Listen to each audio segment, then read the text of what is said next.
¿Qué tal, amigos de Diario? Vamos a hablar ahora de un tema que seguro les interesa, porque seguro que ustedes tienen, o por lo menos tienen a alguien cerca que está afrontando el tema de la vivienda. Y el tema de la vivienda es hablar de el alquiler. Mire, les voy a dar un dato que les va a situar perfectamente en el asunto del que estamos hablando. La oferta de inmuebles para alquilar se ha desplomado en más de un 30% de media a nivel nacional en estos últimos años. En cifras totales, casi 300.000 casas han dejado de ofrecerse para alquiler residencial. Hoy vamos a analizar todo esto, vamos a analizar todos estos datos con José Ramón Zurdo, que es el presidente de la agencia negociadora del alquiler. José Ramón, gracias por estar con nosotros en el Diario Televisión. Muchas Bueno, gracias. en primer lugar nos llama la atención este dato que es brutal. ¿Cuál es el motivo de este desplome tan grande? Pues el motivo es sobre todo que se ha reducido la oferta, aunque habría que preguntarse por qué se ha reducido la oferta. Y la oferta se ha reducido por una legislación muy intervencionista Sí. que desde el año 2019 ha impregnado, digamos, el arrendamiento de viviendas, lo que ha hecho que muchos arrendadores, ante ese corsé que les controlan cómo pueden fijar las rentas, la duración de los arrendamientos, las prórrogas, la actualización de las rentas, pues han visto obligados a buscar otros canales para colocar sus viviendas, en lugar de irse al arrendamiento de vivienda, irse al arrendamiento de habitaciones, de temporada, o arrendamiento de oficinas, o incluso la compraventa. Eso ha producido que la oferta se reduzca y entonces los precios hayan subido. Claro, a menos oferta los precios suben. Claro, el problema de la vivienda, ustedes están generando continuamente información, notas de prensa. Hay una que me ha llamado la atención que ustedes dicen, es la oferta, estúpido. Es la oferta, ese es el gran problema, ahí lo tenemos. Es la oferta, estúpido. Es un artículo firmado por usted mismo, José Ramón. Es la oferta el gran problema de la vivienda. Correcto. Es que hemos notado que todas las medidas que se han legislado durante estos últimos años se han dirigido a la demanda, a excitar la demanda, cuando el problema no estaba en la demanda, el problema está en la oferta. ¿De qué sirve tener una demanda altísima, como ocurre actualmente, cuando la oferta no da abasto para esa demanda? Entonces, por eso comentamos ese artículo de que el problema radicaba en la oferta, no en la demanda. Y esto sigue así, no se ha cambiado. Todas las medidas que se están en este momento aplicando y legislando son medidas, otra vez, dirigidas hacia la demanda. Hay que favorecer la oferta. ¿Por qué?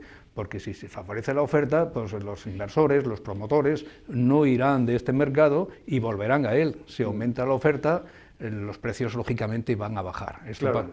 Y luego el gran número de viviendas en alquiler, de los 3,5 millones de viviendas en alquiler, el 92% son de particulares. ¿Cómo podemos tratar esto? ¿Se sienten desprotegidos Pues los particulares? Se sienten desprotegidos y atacados. Lo que hay que hacer es acercarse a los particulares con medidas que no tan coercitivas como las que hay ahora, con exenciones fiscales, beneficios, pero cuando hablo de los particulares, no solo a los particulares, que realmente es donde está el mayor porcentaje, también a los que pueden crear oferta. Y los que pueden crear oferta son particulares porque ya tienen las viviendas, pero no hay que olvidar a promotores, no hay que olvidar a constructores, porque aquí se trata de que el esfuerzo sea común de todos y que todos pongan el granito, se cree más oferta y es la única manera de conseguir que los precios bajen. Oferta, la clave. Uno de los grandes problemas que tiene un particular, bueno, vamos a hablar un poco de qué hay que hacer para que una persona que tenga vivienda disponible para alquilar lo haga. Porque uno de los problemas, uno de los grandes miedos a los que se enfrenta es esto de que se me va a meter uno en casa y luego no va a haber forma de echarle, si no me paga. Este es uno de los grandes problemas, ¿verdad? Pues es el gran temor que hay actualmente, porque si en este momento te entra una persona en casa, no hablo ya de los casos de ocupación, que eso va por otra línea, pero te entra una persona en casa, no se han tenido las precauciones debidas y te deja de pagar las rentas, el problema que tenemos es que en este momento con la legislación actual, los procedimientos que hay para desalojar a ese inquilino son larguísimos. En algunos casos pueden llegar a los 2 años de duración, fácilmente. En ese caso lo que hacen los propietarios es, pues intentan abandonar la vía del arrendamiento de viviendas e irse a otros negocios para buscar rentabilidades. Cuando un arrendamiento, esto también es una información que han ustedes puesto en valor últimamente. Cuando un arrendamiento afecta a varios arrendatarios, es esencial incluir de manera expresa en el contrato una cláusula que establezca cómo es ¿Y cuál es la responsabilidad de los arrendatarios? Es evidente y muchos arrendadores, cuando vemos los contratos que llegan a nosotros para que les asesoremos, no la ponen. ¿Y qué ocurre si no se pone? Que la responsabilidad de los inquilinos es mancomunada. ¿Y qué ocurre si es mancomunada? Porque si hay 3 personas y cada uno paga una parte de su deuda, si uno de los arrendatarios no paga esa deuda, el propietario no puede dirigirse contra el resto de arrendatarios, porque no hay una responsabilidad solidaria, con lo cual ocurriría el supuesto de que no puede reclamar a ese arrendatario, que no puede reclamar la deuda de ese arrendatario al resto de arrendatarios, pero tampoco puede resolver el contrato de arrendamiento, con lo cual está perdido. Si la responsabilidad fuera solidaria de todos, si es un inquilino determinado de esa comunidad de inquilinos no paga la renta, sí podría dirigirse el arrendador contra el resto de arrendatarios para resolver el contrato. O sea, es fundamental establecer en los contratos que la responsabilidad de todos los que ocupan la casa sea solidaria entre todos ellos, nunca mancomunada. Luego también en el otro lado, en el lado de los que alquilan, ustedes recuerdan, no se pueden pedir, por ejemplo, más de 3 meses de fianza. ¿Qué está pasando con esto? ¿Ha habido un poco de, pues que se incumple. De abuso? Se incumple. Es una legislación en la cual realmente lo fija claramente la ley. La fianza solo puede ser de 1 mes, y que es la fianza legal, y la fianza convencional no puede pasar de 2 meses. ¿Qué vemos en todos los contratos que nos llegan a nosotros? Que hay veces que se piden avales de 1 año, depósitos de 6 meses. Eso es totalmente ilegal. Eso ocurría antes del año 2019, que es cuando cambia la legislación. Con lo cual, si ahora a un inquilino le han pedido un depósito de 7 o 8 meses, lo que puede hacer es denunciarlo y reajustar ese depósito a lo que permite la ley. 2 meses nada más. Luego me gustaría tener una valoración, José Ramón, de lo que llaman ahora la huelga de alquileres.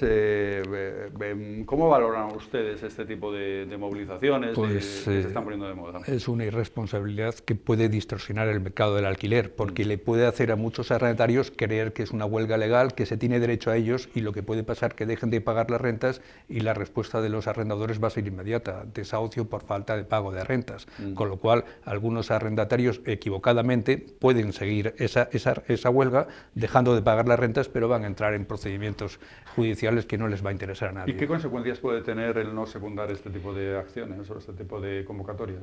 ¿El secundarla o el no secundarla? En este caso, el que no la secunda, el que dice, no, yo esto no. Pues el que no la secunda lo que está haciendo es cumplir sus obligaciones. ¿Y el que la secunda? Y el que la secunda, lo que puede pasar exactamente que entre en una vía que realmente equivocada, en la cual se vea inmerso a que cualquier arrendador inicie un procedimiento de desahucio por falta de pago de rentas. Claro, o sea, es un tema judicial puro y duro. Vamos a hablar, José Ramón, de sus funciones, de sus servicios. ¿Cómo garantizan ustedes, desde su organización, la Agencia Negociadora del Alquiler, cómo garantizan ustedes el cobro de las rentas a los propietarios que recurren a sus servicios? Lo que hemos notado desde hace mucho tiempo, y todavía sigue ocurriendo, que hay una necesidad de profesionalizar el mercado del alquiler. Es clave, porque cuando hay personas que nos llegan a las oficinas para que llevemos los desahucios, porque llevamos desahucios externos de gente de la calle, notamos que esas personas realmente se les ha colado el problema por una falta de diligencia suya. Han redactado contratos que no estaban en vigor, han filtrado a los inquilinos sin ningún filtro, o sea, simplemente porque, no sé, me lo recomendó el conserje, me parecían educados. No, esto hay que tratarlo de una manera mucho más profesional. O sea, aquí es como cuando vas a un banco a pedir un préstamo hipotecario. Lo que tienes que hacer es filtrar a ese inquilino que va a ver tu casa, hacer un estudio de ese inquilino, la solvencia, registros de impagos.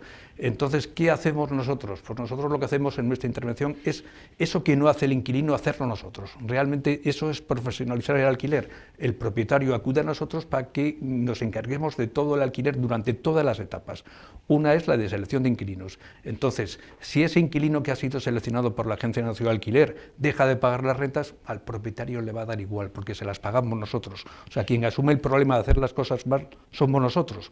Pero somos conscientes que haciendo las cosas bien no hay problemas de los alquileres. O sea, el alquiler seguro actualmente no existe, imposible, siempre hay casos que se te escapan, pero con los porcentajes de éxito en las operaciones cubres esos 2 o 3 casos a los cuales no puedes cubrir, porque ya te digo, el alquiler seguro no existe nunca, pero sí podemos acercarnos en nuestro caso a porcentajes de éxito en torno al 97-98%. Está ahora emergente la figura muy temida del inquiocupa, ¿no? Del que se te mete en la casa a ocupar realmente, ¿no? ¿Cómo se puede detectar esto y cómo se puede minimizar el riesgo de dar con un inquiocupa? Detectarlo a nivel profesional es más sencillo, a nivel particular es muy problemático. Realmente el inquiocupa, es que ahí yo creo que hay un concepto equivocado de inquiocupa. Mucha gente piensa que un inquiocupa es aquella persona en la cual termina el contrato y no se va de la vivienda y deja de pagar las rentas. No, realmente el inquiocupa es aquella persona que desde la primera relación con el propietario tiene la intención de engañarle para conseguir un contrato que no tiene. O sea, es como una ocupación pero pacífica de la casa. O sea, ¿y cómo le engaña? Te pago la primera renta, te pago el mes de fianza y dejo de pagarte la renta. De esa manera ya la ha engañado, ya tiene el contrato de arrendamiento y en ese caso ya, digamos, sabe que ese inquilino sabe que con ese contrato ya puede estar más tiempo en la casa porque a la hora de desalojarle de la casa es un procedimiento judicial por falta de pago de rentas que puede demorarse hasta los 2 años que he dicho antes. Entonces, cuando hay esa voluntad de entrada desde el inicio de una persona que quiere engañar al inquilino, en ese caso sí que estamos ante una equivocación. Ese sería el único caso. Si eso se produce de forma sobrevenida en el tiempo, porque esa persona de entrada no tiene esa idea, pero luego ya te hace el contrato, deja de pagar, no estamos ante un caso de inquiocupación, estamos ante un caso de una persona que deja de pagar las rentas. Sería un desahucio por falta de pago de rentas. ¿Cómo se puede estar? Normalmente los inquiocupas suelen ser inquilinos insolventes. Una persona que tiene su trabajo y sus ingresos estables, pues no entra en esa situación porque tiene algo que perder y lo que tiene que perder es que se le puedan embargar sus salarios, ¿de acuerdo? Entonces, ¿dónde se refuerza para evitar la inquiocupación? Al principio, la selección del inquilino. O sea, no bajar la guardia en el momento de la selección de los inquilinos, ver que los ingresos de esos inquilinos son estables en el tiempo y si no son estables, tener algún tipo de garantía adicional como un fiador, un afianzamiento. De esa manera, es en ese momento en el cual podemos, ya te digo, detectar el inquiocupa. Si no se hace en ese momento, ya se te cuela, tiene un contrato de arrendamiento y a partir de ahí echarle un procedimiento larguísimo. Más allá de estos casos extremos que preocupan mucho de los inquiocupas, y más allá también de las leyes, de lo que establecen las leyes, pero ¿qué es lo que debe tener en cuenta? Lo básico que debe tener en cuenta una persona a la hora de alquilar bien una vivienda. Para nosotros lo fundamental es acudir a un profesional para que gestione el alquiler, pero que ese profesional se involucre en el resultado. Y si lo hace mal el profesional, en ese caso... Que tenga una consecuencia. ¿Y cuál es la consecuencia? Pagar las rentas de ese inquilino que ha seleccionado. Eso sería lo ideal, porque a ese profesional que interviene, por la cuenta que le trae, no va a hacerlo mal, porque esto es lo contrario de lo que pasaba antes. Un propietario iba a una agencia inmobiliaria, esa agencia inmobiliaria cobraba una comisión y elegía un inquilino y le recomendaba al propietario, este es el inquilino con el que he cogido una señal, pero si ese inquilino dejaba de pagar, la agencia inmobiliaria decía, no pasa nada. No, si esa agencia inmobiliaria se involucrara en el resultado, ese inquilino que recomiende ya no va a ser un inquilino de paja. Es decir, que asumiera las consecuencias del impago, digamos. Es la clave, o sea, que se responsabilice el profesional en el trabajo que hace y si lo ha hecho mal, que siga pagando. Ya verás cómo el profesional, por la cuenta que le trae, va a hacerlo bien. Ahí está la clave. Pues para eso están ustedes, entiendo, agencia negociadora del alquiler. José Ramón Zurdo, muchas gracias por estar con nosotros explicándonos estas claves fundamentales para saber cómo tienen que hacer ustedes para alquilar bien un inmueble y pierdan los temores y pierdan el miedo. Muy importante esto. Es diario, es noticia.